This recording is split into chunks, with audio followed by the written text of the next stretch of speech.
कैला पाप करो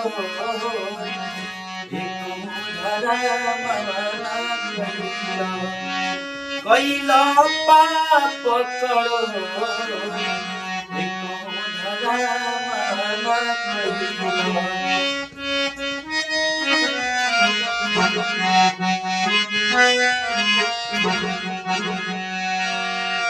माटी के सुंदर शरीरिया शरीरिया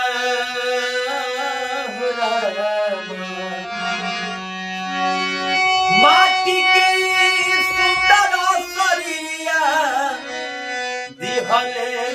विधिना तो माटी के सुंदर शरीरिया दिहले विधिना तो